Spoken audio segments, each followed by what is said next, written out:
Hello and welcome to episode 33, I think, of Thought Bubbles, Sparkling Insights into Community Engagement, coming to you from my office in McLaren Vale, which is about 45 minutes south of Adelaide in South Australia.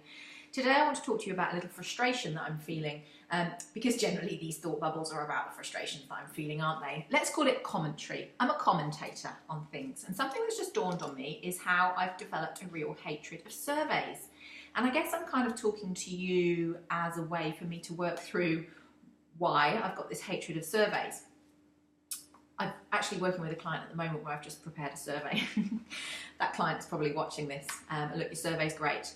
But surveys for me have become a bit of a go-to tool for the obvious thing of collecting a range of input from quite a diverse range of people. There's the opportunity with a survey that you can reach 5 people, or you could reach 5 million people if you really wanted to. For me, those surveys are almost a bit of a cop-out in that they make engagement really, really impersonal. And I'm not sure, if I'm really honest, how much really relevant, decent input you can get from a little piece of A4 with some survey questions on that you sort of fill in on the go. I personally, as a citizen myself, would not be that excited by the prospect of a survey, filling it in to kind of have my say. It doesn't really feel like a genuine way of engaging, if I'm really honest. Which is bad to say, because it might be a really genuine survey that people are actually going to read and really take on board what I've written in that sentence. So yeah, my issue with it, I've just taken some tiny notes as I was just doing the survey a second ago. Surveys for me feel very bureaucratic, and they're almost they're reflective of where I'm getting a bit frustrated with community engagement in its mass at the moment in Australia. It's become a bit impersonal, a little bit kind of, I want to say corporate. What it's basically lost is the art of conversation and the art of listening, I guess. And for me, it's not rocket science community engagement. It's just about having conversations about things that matter, but listening to people's input in those conversations. I'm thinking particularly in relation to local government here, and I was thinking about why do we go to surveys? Why do we use surveys as a way of collecting input? And I think what are they called? Public servants, people working in councils who are conducting engagement, need to consult with their community about things, often so that they can inform elected members in their decision making. So elected members, i.e. the council, are elected into their positions to be representative of the communities in which they live.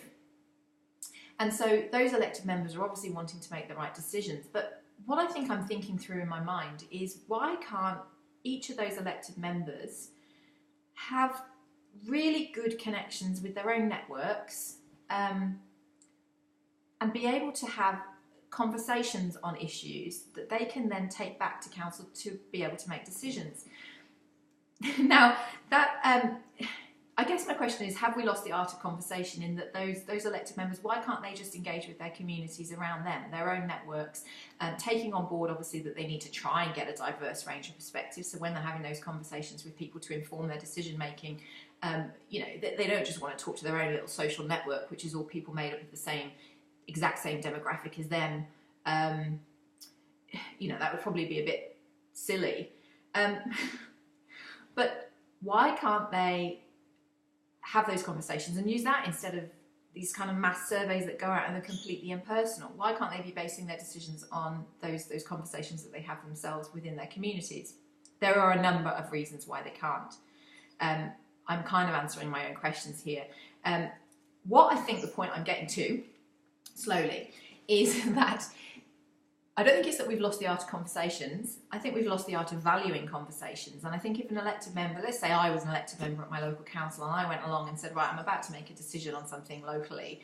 Have we done community consultation? Oh, well, yes, I've spoken to 10 of my nearest and dearest friends about this.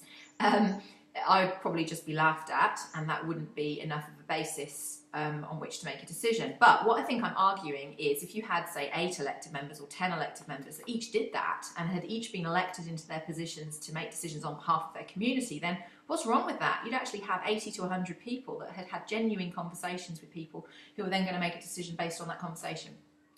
What we've lost is the art of valuing those community representatives that are elected to make decisions on behalf of us, and valuing the more informal conversations that happen in communities at that higher level of decision making.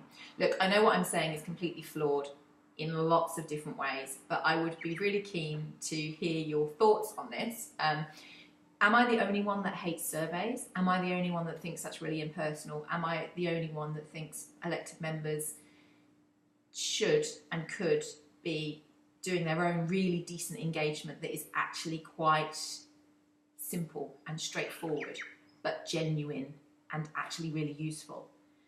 I'd love to know what you think. Sorry, it was a bit of a babble, but that's what's on my mind.